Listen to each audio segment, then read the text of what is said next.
തമിഴിൽ നിന്ന് ഒരു കൊച്ചു ഫീൽ ഗുഡ് പടം OTT റിലീസ് ചെയ്യുന്നത് ബേസിക്കലി എനിക്ക് ഇഷ്ടപ്പെട്ട സിനിമയാണ്. അത്രേ എനിക്ക് പറയാൻ പറ്റുള്ളൂ. അല്ലാതെ എല്ലാവർക്കും ഇഷ്ടപ്പെടും 100% ഗ്യാരണ്ടി വാറണ്ടി 2 കൊല്ലത്തിനൊന്നും എനിക്ക് ഉറപ്പ് പറയാൻ പറ്റില്ല. ഇങ്ങനത്തെ ഒരു പടം ഇറങ്ങിയത് അറിയാത്ത കുറെ പേർക്കുണ്ടാവും. അവരെ അറിയിക്കാൻ വേണ്ടി പറയാണ്.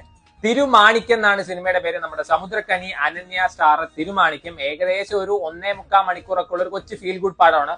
ഫീൽ ഗുഡ് പടം പറഞ്ഞിട്ട് 8 AM മെട്രോ ഒന്നും പ്രതീക്ഷിക്കരുത്. ലോ ബഡ്ജറ്റ് കൊച്ചു പടമാണ്. ആ ഒരു മൈൻഡ് സെറ്റിൽ വേണം ഇത് കാണാൻ.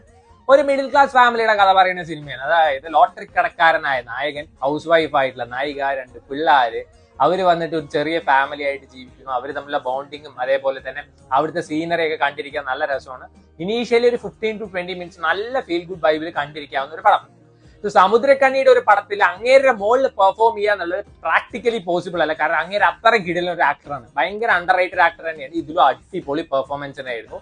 അനന്യ നന്നായിട്ട് തന്നെ പെർഫോം ചെയ്യുന്നുണ്ട്. ഡയലോഗ് ഡെലിവറി ആയാലും അതേപോലെ തന്നെ ഫേഷ്യൽ കുറച്ച് എക്സ്പ്രഷൻ ഉണ്ട്, നാച്ചുറൽ എക്സ്പ്രഷൻ, നല്ല രസമുണ്ടായിരുന്നു കണ്ടിരിക്കാൻ. അപ്പൊ നമ്മുടെ സമുദ്രക്കനിയുടെ കടയിൽ വന്നിട്ട് ഒരു അപ്പാപ്പൻ, അങ്ങേർക്കാന്ന് വെച്ചാൽ ഒടുക്കത്തെ പ്രാരാബ്ദമാണ്. മകളെ ഡൗറി കൊടുത്തില്ലെങ്കിൽ മകൻ മറ്റവൻ വേറെ കല്യാണം കഴിക്കുന്നൊക്കെ പറഞ്ഞിട്ടുള്ള കാര്യമാണ്. അപ്പാപ്പൻ വന്നൊരു ലോട്ടറി എടുക്കുന്നു. ആ ലോട്ടറി നാളെ ഞാൻ കാശ് തരാം, നീ മാറ്റി വെക്കുക വേണ്ടി സമുദ്രക്കനിയുടെ കൊടുക്കുകയാണ്. ആ ലോട്ടറിക്ക് 1.5 കോടി രൂപ അടിച്ചിട്ട് ആ ലോട്ടറി നീ സമുദ്രക്കനി തിരിച്ചു കൊടുക്കുവോ അതോ സമുദ്രക്കനി എടുക്കുവോ അല്ലെങ്കിൽ അതിന്റെ ഇടയ്ക്ക് ആരെങ്കിലും എടുക്കുവോ എന്നൊക്കെ പറയുന്ന ഒരു കൊച്ചു പടമാണ്. ഇടയ്ക്ക് ഒരു ത്രില്ലർ മോഡിലോടൊക്കെ പടം ഷിഫ്റ്റ് ആവുന്നത്.